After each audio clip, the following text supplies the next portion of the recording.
ஈரோட்டை சேர்ந்த 3 MBA படித்த பட்டதாரிகள் அல்லது மேதாரிகள்னு சொல்லணும். அவங்க ஒரு தொழில் மேங்கோ ஜூஸ் தொழில் ஆரம்பிக்கிறாங்க. அந்த தொழில் இப்போ தோல்வி அடைஞ்சிருச்சு. அதுக்கு காரணம் 2 காரணத்தை நான் இங்கே சொல்ல விரும்புகிறேன். இது எல்லா தொழிலுக்கும் பொருந்தும், அதுக்கு தான் அந்த வீடியோ போடுறேன். முதல்ல டாட்டாவோட சக்ஸஸுக்கு காரணம், டாட்டாவோட ப்ராடக்டை பூரா இந்த நாட்டோட மூளை முடுக்கெல்லாம் எடுத்துகிட்டு போன அதற்காக களத்தில் உழைத்த distributor, dealer, super stockists, C&F agent, retailers, இப்படி எல்லாரும் காரணம். அவங்க எல்லாரையுமே டாட்டா கம்பெனி வளர்த்து விட்டுச்சு. ஒரு குட்டி தொழில் அதிபராக்கிச்சு. டாட்டா கம்பெனி தன்னோட கையை பிடிச்சி கூட்டிகிட்டு போச்சு. அந்த மாதிரி வளர்த்து விட்டவங்களெல்லாம் இவங்க அதை செய்ய தவறிட்டாங்க. அவங்கள மதிக்கவே இல்லை. ப்ராடக்ட்டு ஒரு டிஃபெக்ட் சொன்னால் கூட, ஃபீட்பேக் கொடுத்தா கூட அதுக்கு ஒரு மரியாதை, மதிப்பு எதுவுமே இருக்காது.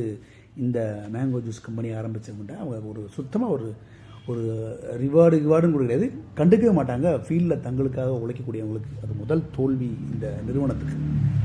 2வது தோல்வி பார்த்திங்கன்னா, எடுத்த உடனே ப்ராடக்ட்டு கொஞ்சம் ஊர் முழுக்க போக ஆரம்பித்தோடனே தன்னோட ப்ராடக்டை பிராண்ட் 1 நம்பர் 1 லீடருக்கு ஈக்குவலாக அவங்கள போட்டியாளர் நினைக்கிறது. நம்ம ஒரு மேங்கோ ஜூஸ் கம்பெனி ஆரம்பித்தோடனே ஸ்லைஸு மாசாக்கு போட்டியாளராக நம்மளை நினச்சிக்கிறது ரொம்ப பெரிய தவறு.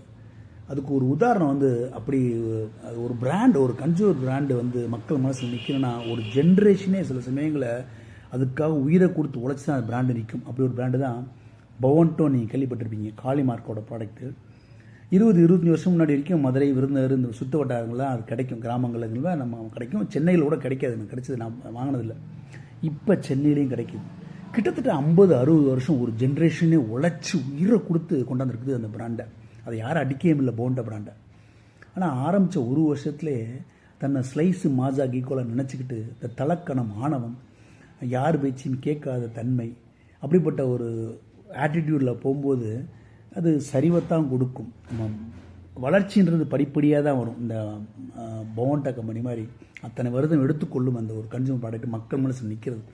அதை மனசில் வச்சுக்காம ப்ராடக்ட் அழித்தது இது 2வது காரணம். தன்னை எடுத்த உடனே பெரிய பிராண்டோட கம்பேர் பண்ணி அவங்களோட போட்டி போட நினச்சி தோல்வி அடைந்தது தான் காரணம். இந்த 2 காரணங்கள் தான் அந்த juice company, Erode juice company தோல்வியடைய காரணம். இப்போவும் ஒன்றும் மோசமாகலை. அவங்க 0லேருந்து திருப்பி இந்த மிஸ்டேக்ஸை கரெக்ட் பண்ணிட்டாங்கன்னா டெஃபினட்டாக இன்னும் ஒரு 10-20 வருஷத்தில் அந்த பிராண்டை நல்ல நிலையை கொண்டு வரலாம். நான் அவங்களுக்கு வாழ்த்துறேன்.